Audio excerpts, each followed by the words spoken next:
자, 창세전부터 알리신 하나 예수, 이런 제목으로 우리 은혜를 나눠보겠습니다. 하나님은 정직하신 분입니다. 정직. 하나님의 정직은 완전합니다. 그렇기 때문에 한 번 하신 약속은 분명히 이렇게 지키십니다. 우리가 이 잘못된, 오늘날 우리나라에 잘못된 신앙관이 있는데, 특별히 능력 있고 예언을 한다는 사람들의 그런 어떤 잘못된 하나님의 관, 그게 뭐냐면 하나님이 이렇게 말씀하셨다 해놓고 조금 있으면 이루어지지 않아요, 그 말씀이. 그러면 하나님이 네가 뭐 어째서 그래, 이렇게 나와요. 네가 잘못해서 그래, 네가 뭐 그릇이 안 돼서 그래, 이렇게 나옵니다. 물론 맞을 수도 있지만, 그러나 하나님은 그런 분이 아니에요. 그러면 말을 안 씁니다. 말을 안 하는 분입니다.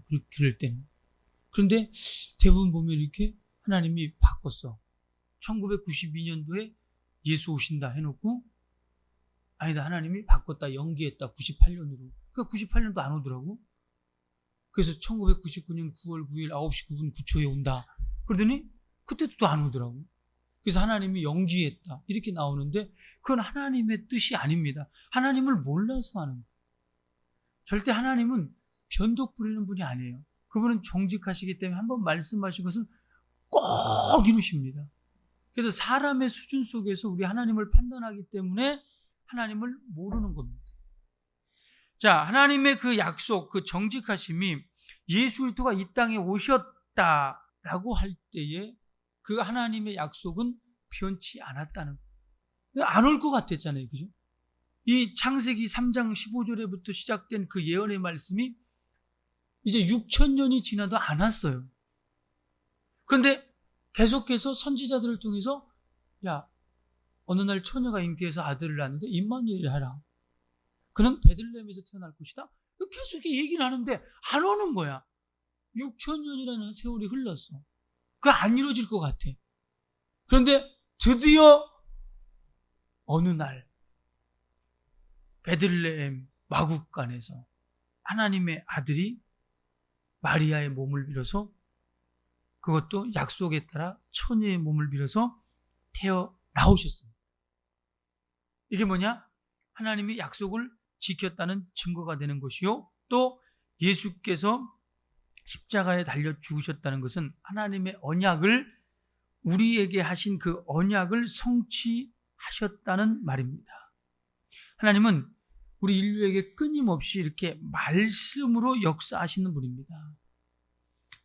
사람을 지으시고 에덴 동산에 이렇게 사람을 낳습니다. 그리고 뭐라 그러냐면 또 말씀하셨어요. 동산 나무의 각종 나무의 실과는 네가 임의로 먹되 동산 중앙에 있는 선악을 알게 하는 나무의 실과는 절대 먹지 마라. 먹으면 죽는다, 이랬습니다.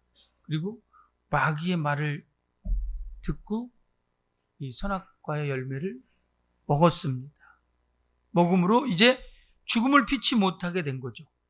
죽음을 피치 못하게 됐는데, 먹으면 정령 죽으리라 하실 때는 하나님의 그 의도는 뭐였냐면, 우리가 성경을 바라볼 때 항상 예수를 중심으로 성경을 바라봐야 돼요.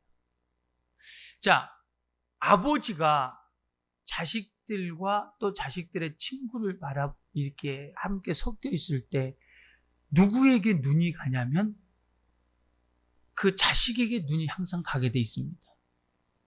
자식에게.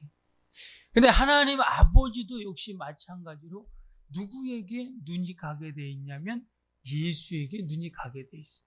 우리가 보세요. 부자지간에 간 부모와 자식 간의 이 관계를 뭐라 그럽니까? 천륜이라 그래요. 천륜. 그러니까 뗄래야 뗄 수 없는 관계. 우리가 하나님 아버지와 아들과의 관계도 역시 마찬가지로 뗄래야 뗄 수가 없어요. 그래서 모든 일을 진행하시는 데 있어서, 하나님께서 모든 일을 진행하시는 데 있어서 누구를 통해서? 아들을 통해서. 그 하나님의 아들을 통해서 진행하기를 원하신다는 거야. 아들이 없으면 하나님 아버지가 재미가 있어, 없어? 재미없어요. 여러분, 운동회만 봐세요. 운동회. 이제 요새 운동회 시즌이잖아요, 그죠? 운동회만 보세요. 자기 자식이 뛸 때, 달리기 할 때는 눈을 부르키고 봐요. 근데 자기 자식이 끝났어요. 아무리 빨리 해도 잘 뛰네 그러면 끝나요. 그죠? 그러면 자기 자식이 뛰어보세요. 잘 뛰어보세요. 좀만 더 빨리, 저도 빨리. 따라잡네. 아이고, 아깝네. 그러잖아요. 먹으면 죽는다. 이랬습니다. 그러니까 먹으면 정령 죽으리라 하실 때의 그 말은 이제 아들의 삶이, 하나님의 아들의 삶이 어떻게 진행되는가를 지금 말하고 있는 겁니다. 그 죽음을 대신해서 하나님의 아들이 이제 죽겠다는 거죠. 이 말이 그런 말입니다. 이 창세 전부터 하나님의 아들은, 이 어린 양 같은 하나님의 아들은 이렇게 약속이 시작되었던 겁니다. 그리고 나서 그 하나님의 약속이 이 하나님의 아들을 통해서 이렇게 지켜진 겁니다. 우리는 하나님의 말씀을 믿는 믿음이어야 합니다. 말씀. 그러니까 하나님의 의도 안에서 하나님의 하신 그 말씀을 믿는 믿음이어야 돼요. 그러니까 자기 양심 속에서 나오는 양심의 바른 그런 믿음은 하나님이 인정하는 믿음이 아니라는 것을 우리는 아셔야 합니다. 자기 양심 속에서 하나님이 이런 분이라고 생각을 한다거나, 그 다음에 자기 양심 속에서 하나님의 말씀은 이럴 것이다라고 추측하는 것은 안 된다는 거죠. 그러니까 우리가 하나님께서 우리에게 주신 그 약속의 말씀을 믿는 것, 이것이 믿음이라 그랬습니다. 그래서 하나님은 에덴 동산의 율법인 이 선악과를 먹지 말라라고 이렇게 말씀을 주셨어요. 그리고 모세를 통해서 또 율법을 주셨습니다. 모세를 통해서 말씀을 주셨는데 그것이 뭐냐면 법이라는 거예요. 율법, 변할 수 없는 법. 이렇게 해서 모세를 통해서 줬습니다. 그런데 모세 이전에 아브라함 시절부터 이제 사람들에게 뭐가 있냐면 이 자기 양심 속에서 나오는 자생적인 율법이 있습니다. 그러니까 하나님이 주지 않았는데, 하나님이 그들에게 말씀하지 않았는데도 불구하고 그들의 사람 속에서 나오는 자생적인 율법. 그러니까 신이니까, 하나님은 신이니까 이런 분일 것이다 하고 그 양심 속에서 계속 이렇게 나오는 거예요. 그래서 이게 전통이 되는 거예요. 그걸 자식들도 지키고 또 손주들도 지키고 계속 대대로 지켜지는 거예요. 그래서 그걸 잘 지키면 양심에 꺼리낌이 없고, 양심에 꺼리낌이 없으면 그걸 잘 믿는 줄 알아요. 우리는 모세를 통해서 율법을 줬고 하나님의 아들 예수 그리스도를 통해서 복음의 말씀을 준 줄로 아시길 바랍니다.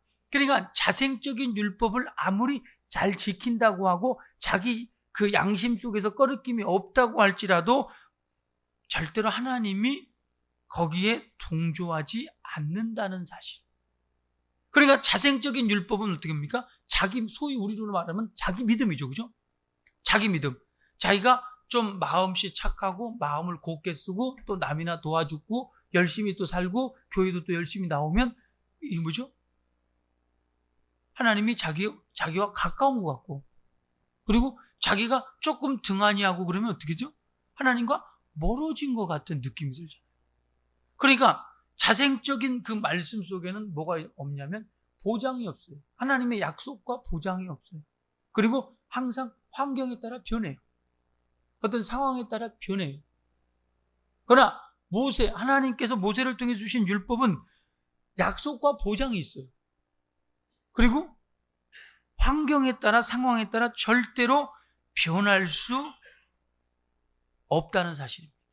그러니까 우리가 이 하나님을 만나지 못하는 사람들, 그리고 신앙생활을 실패하는 사람들, 또 열심히 믿다가 실망하고 환경이나 사람에 따라서 이렇게 넘어져서 신앙을 버리는 사람들, 그러잖아요. 교회 와서도 우리가 말로는 맞아, 사람을 보고 다니면 안 돼, 교회 사이즈를 보고 다니면 안 돼, 하나님을 보고 다녀야 돼. 이러잖아요. 그죠? 말로는 그래. 그런데 만약에 둘이 싸워보세요. 또 목사한테 또 싫은 소리 들어보세요. 그러면 목사가 말이야. 이렇게 나오고 또 저런 것들 때문에 나 교회 안 다닌다고 또 이렇게 나오고. 뭐냐면 그 믿음이 하나님의 말씀, 모세를 통해서 준 그 율법의 말씀을 통해서 이제 하나님의 아들이 오셨어요. 그리고 그 말씀을 복음으로 이루신 분이 예수거든요. 그런데 이게 싹 무시가 되고 오직 자기 속에서 나오는 그 자생적인 율법을 통해서 믿었기 때문에 실상은 믿은 것 같지만 믿음이 아니었던 거죠. 우리 양심에서 믿으면 안 돼요. 항상 강조하지만 우리는 양심 없는 사람이 돼야 돼요. 또 사람끼리 그러면 안 돼. 사람끼리 양심 없는 사람이 되면 안 돼요. 어떻게 살아 그럼? 우리는 하나님 앞에서 양심 없어야 돼. 우리 양심으로 하나님 앞에 다가갈 수 없는 사람이야. 우리는 양심껏 하나님을 믿는 것이 아니라 하나님의 약속의 말씀을 믿고 나아가야 돼. 하나님이 이런 믿음을 보기를 원합니다. 그래서 우리는 하나님을 믿되 하나님의 말씀이 그러한가 하여 끊임없이 이렇게 상고하고 그 말씀이 내게 이루어지는 그런 신사적인 믿음을 가져야 돼요. 우리 성경에 보면 하나님 말씀이 있는가 이렇게 바라보고 그리고 그 말씀을 상고하고 그 말씀을 묵상하고 그 말씀을 이루려고 하는 믿음, 그 말씀이 신사적인 믿음입니다. 근데 오늘날 우리 기독교인들 보세요. 기독교인들 보면 자기하고 좀 신앙이 다르면 무조건 잘못된 거예요. 자기하고 조금 이렇게 잘못되면 자기하고 틀리다. 그런데 뭐 체험을 강조한다? 좀 과격하게 나온다? 그러면 뭐라 그러냐? 이단이라 그래. 왜 그런지 몰라. 그리고 이게 하나님 말씀이지 않냐 하고 따지면 귀를 닫아버려요. 설득당할까 봐. 그런데 분명히 하나님의 말씀이면 꼭 성령이 역사해서 어떤 효험이 있는 겁니다. 약을 먹어도 어떻게든지 효험이 있어야 되듯이 우리가 하나님의 말씀이 살아있다면 그 말씀에 따르는 우리 안에 들어왔으면 효험이 있어야 돼. 그러니까 끊임없이 체험이 돼야 돼. 그러니까 이단과의 차이, 이단과 정통의 차이를 말하고자 하는 함입니다. 우리가 하나님의 말씀이 만약에 우리가 말씀 우리도 강조하잖아요. 그런데 이단들은 더 강조해요. 그런데 그들과 우리의 차이가 뭐냐면 그들은 그냥 짜맞추기나 해요. 성경 몇 장 몇 절에 보니까 몇 장 보세요. 이게 짜맞추기 하죠. 근데 전 짜맞추기 하는 게 아니야, 우리. 그 말씀을 통해서 성령이 역사하고 이루어지는 거야. 오늘날 신천지라는 그 이단들 보면 성경에 대해서 너무 잘 알아. 막 짜맞춰, 막. 원숭이 똥구멍은 빨개, 빨가면 사과, 사과는 맛있으면 바나나, 바나나면 기름, 기차는 빨라, 빠르면 비행기, 높은 백두산, 그 다음에 백두산 높아. 이런 식으로 계속 짜맞춰, 이렇게. 짜맞춰. 근데 원숭이 똥구멍하고 바나나하고 무슨 상관이야? 안 맞는 거야, 그죠? 안 맞는 거. 이렇게 안 맞는데 안 맞으니까 뭐가 없어? 성령의 역사가 없는 거야. 그래서 그런 이단들에게서 뭐 병 났다는 소리 들어봤어요? 성령의 역사가 없는, 효험이 없는, 약효가 없는 그거는 하나님의 약속이 아니라는 거야. 반드시 뭐가? 성령의 역사가 있어야 돼. 방언이라도 말해야 돼. 이 신천지가 방언을 가르치는데 어떻게 가르치냐면 방언 하는 척 하세요. 뭐라 그러더라? 고상한 방언? 날라버리겠어. 뭐 이렇게 막 가르치더라고. 방언 하는 척 하라고. 그건 인정 안 해요. 그 이단이기 때문에 인정 안 해요. 오늘날도 보세요. 분명히 성경에 보면 오순절날 성령이 충만하여 성령이 말하게 하심을 따라 방언을 말했다 그랬거든요. 성경이 그랬잖아. 그러면 지금도 역시 마찬가지로 그 성경 안에 있는 그 방언이 내게 이루어져야 돼. 그런데 알아듣지도 못하는 소리, 저 뭐하는 짓이야? 저 뭐하는 짓이야? 그런데 이것이 하나님이 주신 거라면 우리는 혓바닥에 빠지도록 해야 돼. 아니 또 혓바닥이 빠지도록 그런 내가 한 말이고 성경이 없어. 우리에게 줬기 때문에 우리는 그것이 소멸될 때까지, 우리 육신이 끝날 때까지 해야 돼요. 우리는 하나님의 말씀이 내게 효험이 돼야 돼요. 효험이 돼야 돼요. 약발이 우리는 그냥 한꺼번에 확 받아도 괜찮아. 근데 또 한꺼번에 확 받으면 또 그 시험도 한꺼번에 빨리 들더라고. 그러니까 지긋하게 들어오면서 계속해서 이렇게 내성이 쌓이게 합시다. 자, 그러니까 하나님의 말씀이 이루어지지 않는 그것이 우리는 억울한 거고, 그것이 믿음 없는 겁니다. 억지로 믿음 있는 척 하나님의 말씀이 이루어지지 않는데도 그냥 억지로 겸손한 척, 그리고 억지로 경건한 척, 그리고 교양 있는 척, 그래서 그것이 믿음인 양 착각해서는 안 된다는 거예요. 성령이 충만하면 방언도 말하게 되는 겁니다. 침 튀기면서 하게 되는 겁니다.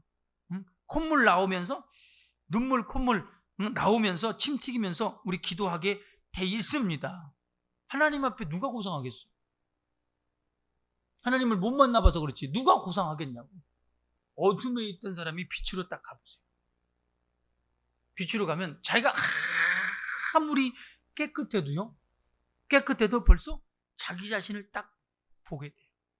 자기 자신이 어둡고 지저분하다는 것을 보게 돼요. 그러니까 하나님 앞에서 우리가 고상한 척, 겸손한 척, 교양 있는 척 해서는 안 된다. 하나님이 우리에게 방언을 줄 때는 하나님의 비밀을 우리에게 알려주려고 한 겁니다. 우리가 기도한다고 해도 우리 지식에는 한계가 있어요. 한계가.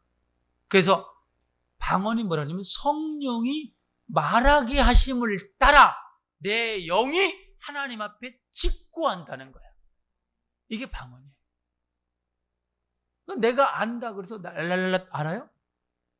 내가 안다 그래서 내가 응답할 거예요? 근데 지식의 한계를 극복하는 기도가 방언이야. 그러니까 영적으로 가보지 못한 사람들, 하나님의 말씀을 체험해보지 못한 사람들이 방언은 옛날에 폐해진 것이다. 끝난 거라고. 그럼 성령의 역사도 끝난 거예요. 굉장히 모순되게 얘기를 해요. 우리는 방언 사모에서 성령이 말하게 하심을 따라 새 방언을 말하시길 바랍니다. 그래서 끊임없이 자기 지식의 한계를 극복해서 하나님과 더 신령한 관계를 맺어갈 수 있는 저와 여러분 되시길 바랍니다. 자, 그래서 우리는 하나님의 말씀이 이루어지는 것이 믿음 있는 거예요. 그러니까 자생적인 자기 속에서 나오는 그 양심을 통해서 하나님을 절대 믿는 게 아니에요. 좀 뻔뻔해지세요. 아유, 저는 교회 갈 자격이 없어서요. 형편이 그래서요. 사정이 그래서요. 이 사람은 끝까지 그래. 끝까지. 그러나 뻔뻔한 사람, 그리할지라도 난 사정이 좀 그렇고 형편이 그렇고 그리할지라도 나는 그래도 예수가 필요한 사람이기 때문에, 예수로 살아야 되는 사람이기 때문에, 이게 믿음이야. 처음의 사람은 양심의 사람이야. 그러나 두 번째 뻔뻔한 사람은 난 예수가 그래도 필요해요. 한 사람은 보세요. 회복이 됩니다. 예전에 우리나라에 신유의 역사를 가장 일으켰던 권사님 한 분이 계세요. 권사님. 권사님이라고 계세요.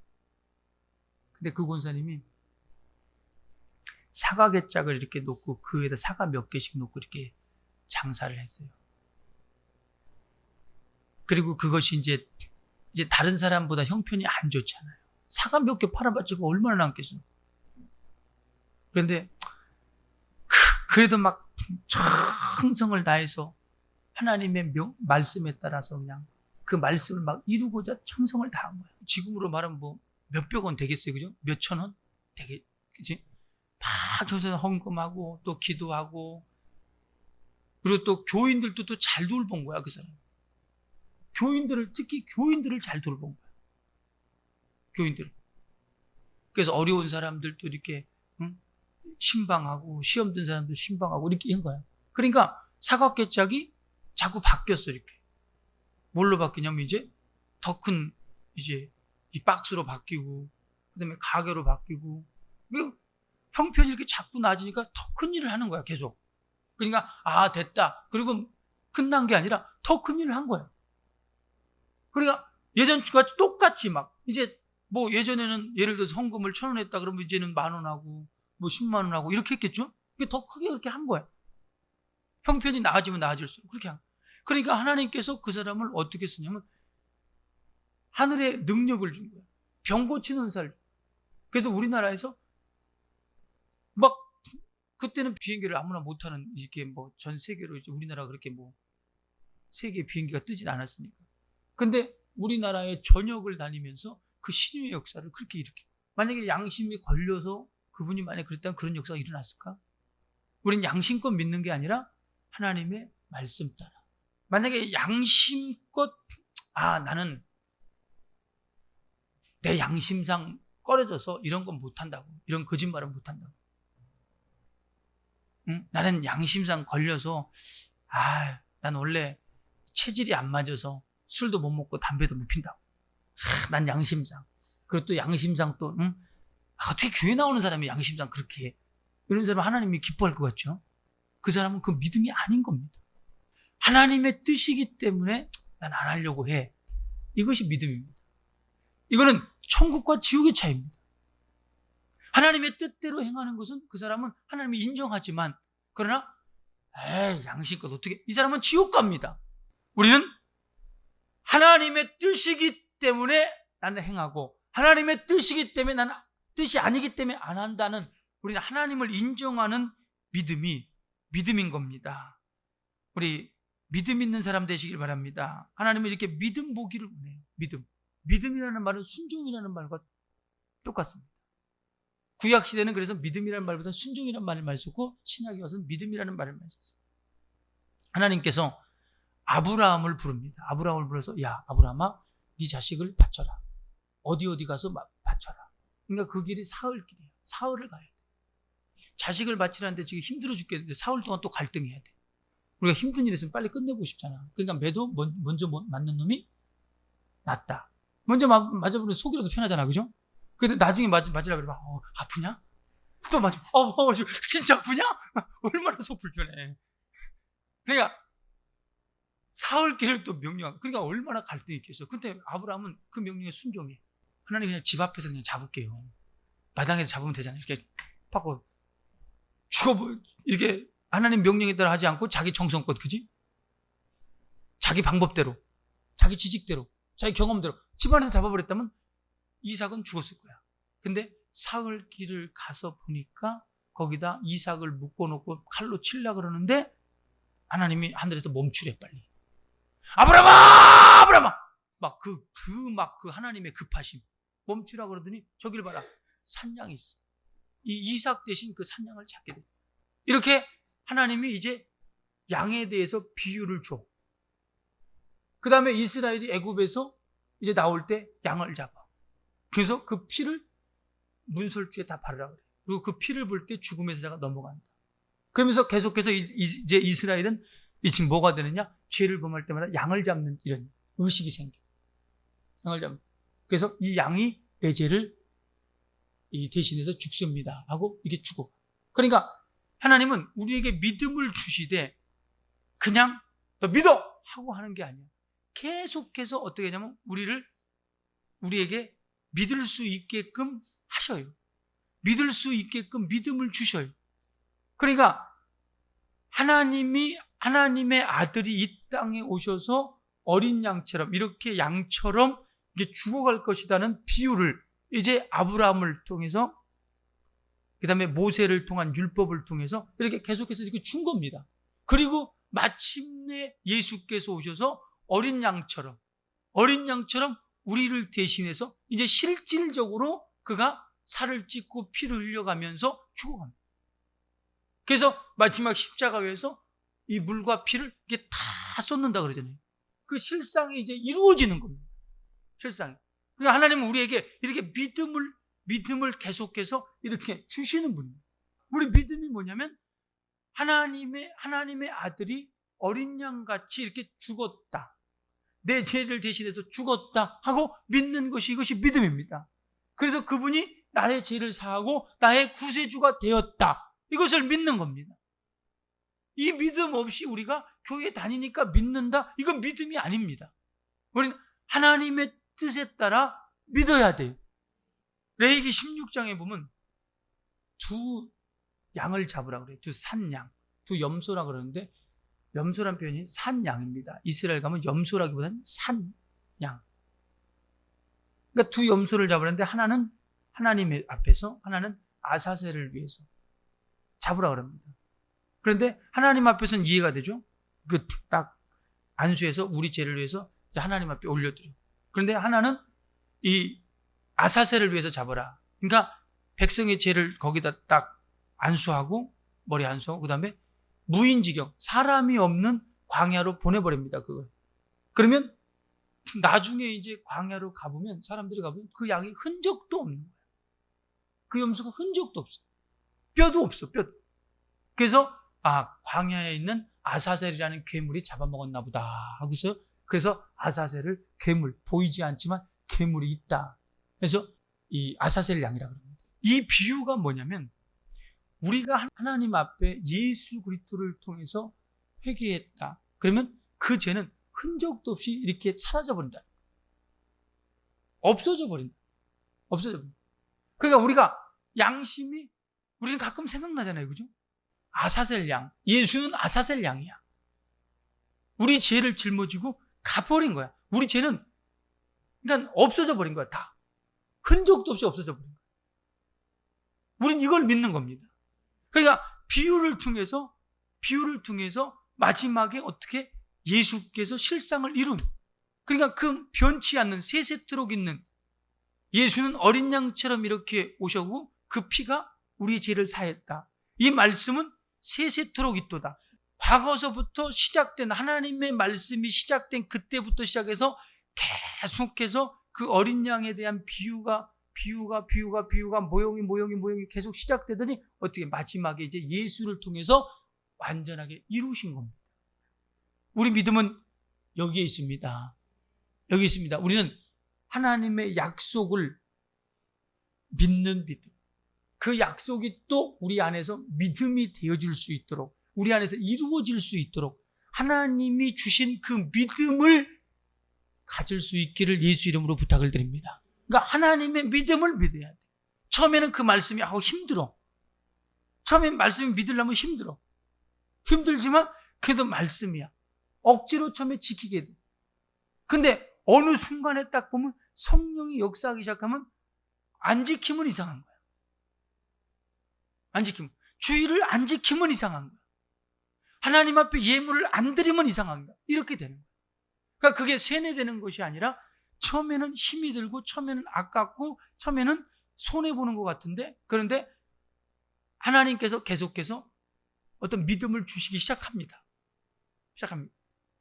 약효를 생각하세요. 약효. 그러면 어느 순간에 그 약효가 이제 약발이 온전하게 내 안에서 이루어질 때는 이제 그것을 안 하면 이상합니다. 우리 하나님이 우리 믿음을 주실 때 우리 믿음 가지시길 바랍니다. 약속의 말씀에 끊임없이 순종, 복종해서 마침내 그 약속의 말씀을 나와 내 가정의 삶 속에서 이루어버릴 수 있는 저와 여러분 되시길 예수 이름으로 축원합니다. 우리 다 같이 한번 합심해서 기도할 때, 주여, 하나님의 약속의 말씀을 끊임없이 순종함으로 이루게 도와주시옵소서. 우리 주여 삼창호 기도합니다. 주여!